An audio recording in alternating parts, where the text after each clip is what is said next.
Tonight, the future of 50 aged care beds in Whyalla under scrutiny, and a number of internet black spots set to be fixed in our region.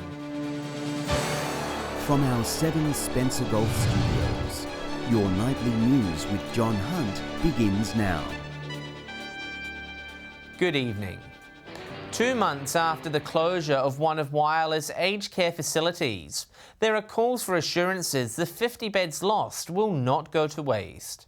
The member for Giles is asking the federal government to do more for the city's elderly. It's a call to make sure the Steel City's elderly residents can stay in their hometown. The member for Giles demanding the Commonwealth to do something about the shortage of aged care beds in Whyalla. We have now got a profound issue in this community. Annie Lockwood represented 50 beds. That's 50 beds gone from our community. It comes almost 2 months after the closure of the Annie Lockwood Court Hostel, which forced 37 residents to be relocated to other centres. Staffing issues, one of the reasons cited by Kindred Living for its shutdown. Issues around workforce planning, about pay and conditions, about training. There's a whole raft of issues that need to be addressed. The member for Grey says the federal government is still in negotiations with Kindred Living and a new operator. He's hoping for capital works on the facilities to ensure they are brought up to standard. The Commonwealth has been involved in those discussions and is trying to bring about a resolution to that as soon as possible. South Australia's Aged Rights Advocacy Service says the ongoing loss is putting extra pressure on the public healthcare system. I think it's just so critical that people have access to services in their own community and don't need to live a long way away from their family. Mark Zita, 7 Spencer Golf News. No new COVID infections have been recorded in Broken Hill for a second consecutive day. A household contact in Ivanhoe is the district's only new case today. Nearly 94% of over 16s in Broken Hill and the unincorporated area are now fully vaccinated, while 97% have received at least 1 dose. Even if you've had COVID, the disease, and have recovered, you should get vaccinated and make sure you've got your second dose if it's now due and you haven't yet received it. There remains 10 active cases in Broken Hill, all of whom are in isolation. The Japanese government has awarded funding for a green hydrogen project to be based in South Australia. The Marubeni Corporation plans to export the material derived from the state's renewable energy to the Indo-Pacific region. Energy Minister Dan Van Holst Pelikan says the project is an exciting opportunity for South Australia. Japan's Environment Minister Tsuyoshi Yamaguchi says it's a great start to the expansion of the green hydrogen market. More than 500 public schools across South Australia have been connected to a high-speed fibre optic network. Telstra touring this Spencer Golf to inform local communities on how they can benefit from this new infrastructure. Connecting our region to the world a little faster. Thousands of kilometres of new fibre optic cables are being rolled out in the Spencer Gulf. A partnership between the state government and Telstra helping upgrade internet speeds at public schools. Speed and capacity significantly increased all over regional South Australia. It will allow whole classrooms to access the internet together, increasing productivity and expanding opportunities for learning. The upgrades also benefiting surrounding regional communities. With the increase in capacity and more fibre runs, it means that it could be going past a local business in a local town where it wasn't previously, which means that now businesses could have access to high-speed internet. So this helps School of the Air, it helps schooling at home, it helps businesses, helps people watch movies, helps tourism operators, helps absolutely everybody. Telstra says the new infrastructure is setting South Australia up for the next decade and beyond. We're going to be visiting Whyalla and Port Augusta in the coming months to continue to share these great stories about what it means for those towns, because this really is about trying to make sure that the business community understand how they can tap into this amazing fibre network. Edward McCarroll, 7 Spencer Golf News. New data has shown regional South Australians are falling behind in their knowledge of using technologies. South Australia's social service advocacy group is concerned older residents might be left isolated by the digital divide. Hoping to bridge the gap in digital skills and knowledge across the Spencer Gulf. New data from the Australian Digital Inclusion Index shows much of our region is behind the rest of the country and metropolitan Adelaide. There is a very clear data that points to the fact that lots of people don't have a lot of ability when it comes to using these technologies. The index giving a score measuring the digital ability of residents in a local government area. All the major centres in the Spencer Gulf scored well below 60, with Port Lincoln the lowest at 50. The national average is 64. Roxby Downs, the most digital literate in the state, with a score of 75, owing to a younger and more knowledgeable population. We actually have to do a whole lot of skills development. We have to make available opportunities for people to really become confident using those digital technologies. Many councils across the region run digital literacy lessons targeted at the elderly to get them up to speed. In Port Pirie, the local library has been holding workshops for seniors since 2017. We've been doing these courses for a number of years. We're still doing them throughout the year. It's not just the Port Pirie Library that does it. Port Augusta, Whyalla, Kadina, Clare. If you just ring your local library and see if these are available. Mark Zeta, 7 Spencer Gulf News. Still to come tonight, the working class man set to perform near the Silver City. And the digitisation of Port Lincoln's oldest newspaper set to continue.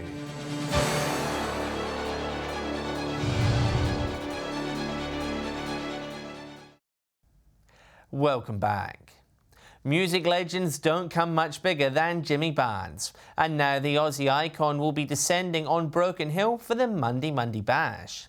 He's headlining an impressive list of Aussie artists who will be rocking the plains in August. A working class man in a region made famous by its blue-collar history. He's a working class man. Barnesy with the Barrier Rangers as his backdrop to play at the second Monday Bash. 2022 is shaping up to be one of the biggest years for live music in Australia I've seen for a long time. I'm really looking forward to getting back on stage. Missy Higgins also headlining, leading a list of stars including Daryl Braithwaite, Casey Chambers and the Black Sorrows. Even the big artists, they love coming out to our events because it's just so special. It's so different to anything else they ever do. But first, the inaugural event is still to get underway in April. Work continuing on site at Belmont Station. These aerial pictures showing the scale of the setup. We've learned a lot over the years as to how to set up the festival site and what works really well in Birdsville. So we've taken those learnings. Tickets for the second bash in August will go on sale next Thursday and cost around $630 per adult. When tickets for the original event went on sale, they cost less than $600. Costs go up in a lot of areas, and we've put a lot of investment into these fantastic lineups and making it a great show. Can't wait to see you on the road. It's going to be great. We're going to play music again, folks. Lachlan Itter, 7 Spencer Gulf News. Tickets to some of Tunarama's favourite events are now on sale. The popular festival celebrating its 60th anniversary next year.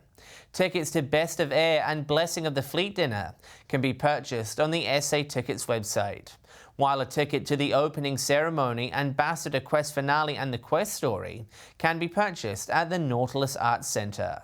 For more information, head to the Tunarama website. Port Augusta City Council is developing a new animal management plan for the community.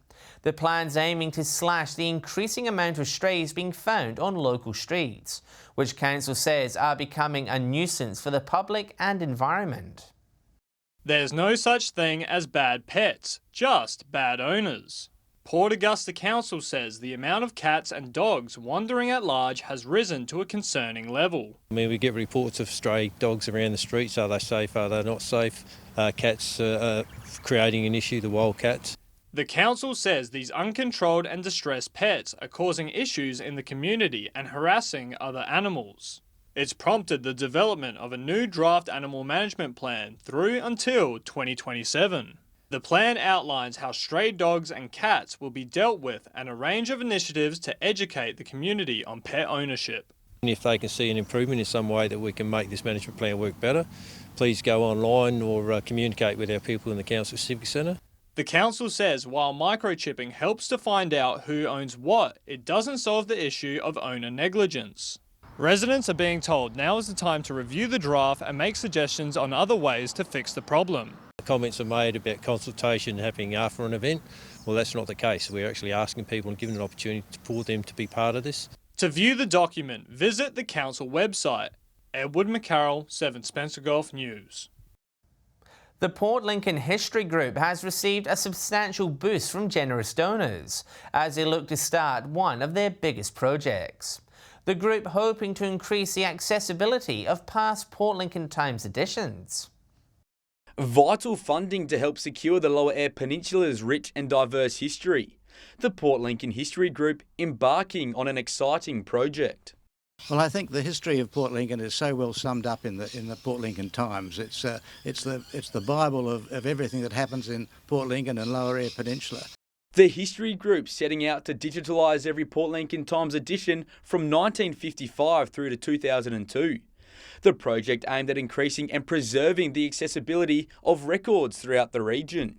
And by doing that, we create this community asset that's available on everybody's computer in their homes. The group receiving $50,000 from the Lang Foundation for the $140,000 project. Community Bank Port Lincoln also donating $25,000.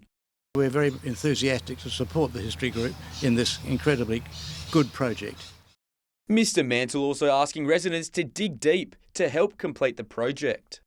People who are interested in donating can donate through the Axel Stenros Museum or through the Railway Museum here in Port Lincoln, and therefore their donation will be tax deductible. Dylan Smith, 7 Spencer Gulf News. Stay with us. An iconic Broken Hill performance calling on the community for donations. An angler's reminded to follow the rules when hunting for yabbies.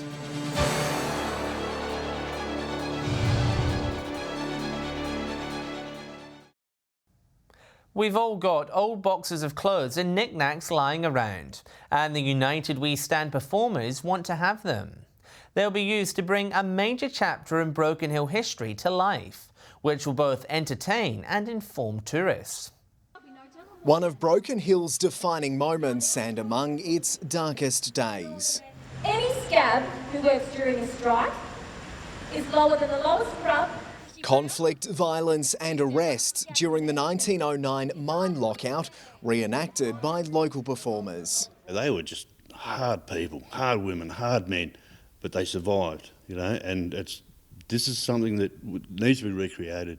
The United We Stand heritage play is performed for rail tourists and at the iconic Trades Hall. Their new project, Strikes, Scabs and Solidarity, will bring the story of the lockout to national and global audiences. You can read so much and you can watch so much, but when you actually see it being performed, it is just a whole new venture. With the help of community groups and a Heritage New South Wales grant, the group will create films, postcards and exhibitions on the lockout. They're calling on locals to donate old clothes and props, with particular interest in pieces from the early 1900s. It won't just be as this project, it's something that's going to be an ongoing thing, and that the whole point of it is to create a costume store and a prop store so that Broken Hill can continue to bring that heritage to life for many years to come. Donations can be made through Bell's Milk Bar or the Jason King Media Facebook page. Anyone who wants to assist in productions also told to reach out. The possibilities are actually endless for what we're doing. Lachlan Ittis, 7 Spencer Gulf News. Spencer Gulf recreational fishers are being reminded about their obligations if they travel to fish for yabbies this upcoming holiday season. Collecting egg-carrying yabbies is banned and they must be returned to the water immediately. Fisheries Regional Manager Randall Donovan says patrols will be increasing in coming months to ensure compliance. We like to leave enough stock in the water so that the next time when we get a flooding event, there actually are enough yabbies in the system for that to occur and for them to be self-populating. More information can be found on PIRS's website. It was a big weekend of sport across the Spencer Gulf region, with players battling it out in soccer semi-finals in Broken Hill and Monday night tennis in Port Lincoln. Our reporter Dylan Smith has this week's sports wrap. Pesky rain forced tennis players off the court on Friday night, with the round being abandoned. However, men's Monday night doubles saw some great competition. It was a tight affair in the first match, with Air Ice Centre and EP Seafoods battling it out on courts 5 and 6. Both teams were even on sets, Air Ice Centre taking it out by 2 games. In the other game, GPK Accounting defeated Shepherd Building 6 sets to 0.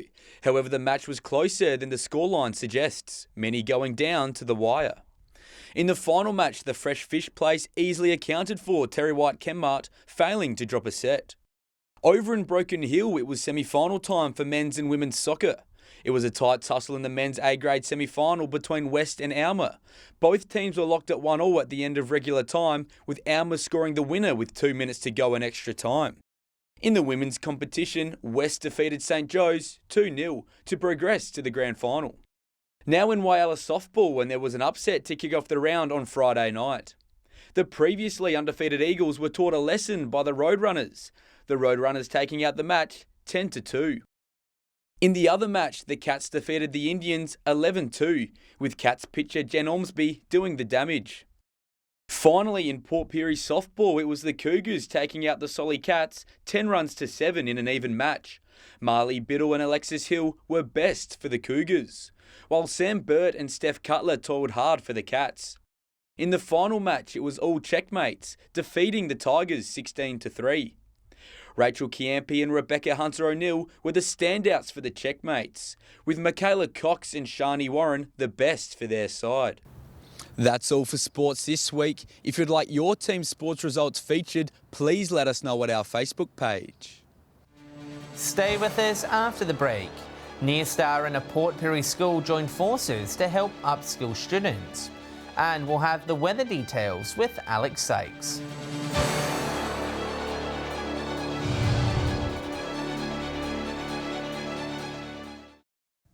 Hello again. Students at a Port Pirie school will have the chance to watch experienced tradespeople in action. In a unique partnership between Nearstar and St Mark's College, 50 Boilermakers are using the college's Trade Skills Centre for compliance training. Nearstar's site welding supervisor Matt Krosnier says the team are excited to demonstrate the welding process. The secondary students using the experience to learn more about Nearstar's apprenticeship programs. Time now for a look at the weather in our region, and we're set for a couple of days of warm and mostly dry conditions. With all the latest details on the forecast for the rest of the working week, it's good evening to Alex Sykes. That's right, John. What a turnaround in weather. And we actually got a taste of spring today. From 3 p.m, Port Augusta was 21, Broken Hill was sunny and 20, and Woodnum was partly cloudy and 24. Looking further out across the region now, Whyalla, Cleve and Kadina all were 19 degrees. Port Lincoln and Adelaide were 17. Port Pirie was 21, Clare was 18, and Cooper Pedy was sunny and 27 degrees. Taking a look at the satellite image now, skies are largely clear across the state due to a high pressure ridge. Moving on to tomorrow's weather outlook now, and we'll start with the Gulf waters. Southerly winds 10 knots, seas below 1 metre, and south to southwesterly swell 1 to 1.5 to 2.5 metres. With those hot and dry conditions, the Weather Bureau has issued a fire weather warning for the West Coast forecast district with hot and windy conditions. To tomorrow's temperatures, possible shower in Port Lincoln tomorrow with 25 degrees. Cleve will be partly cloudy and 29, and Woodnum will top 33, Whyalla to reach 29, Port Augusta partly cloudy and 31, Kadina will be a top of 28 degrees.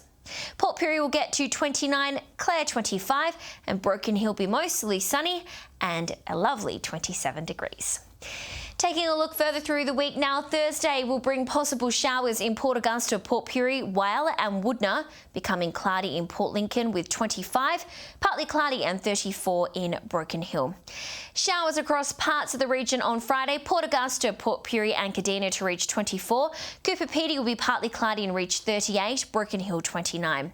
And a peek at the weekend now, and sadly not a lot of change by Saturday. A shower or two in Whyalla with 24, partly cloudy in Cooper Pedy and 33, showers in Port Pirie and 25 degrees.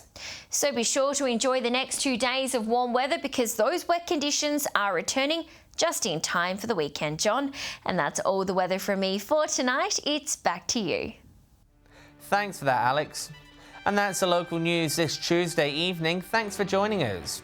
I'll have updates later, and we will return tomorrow night at the usual time of 7 p.m. Until then, enjoy your evening. Good night.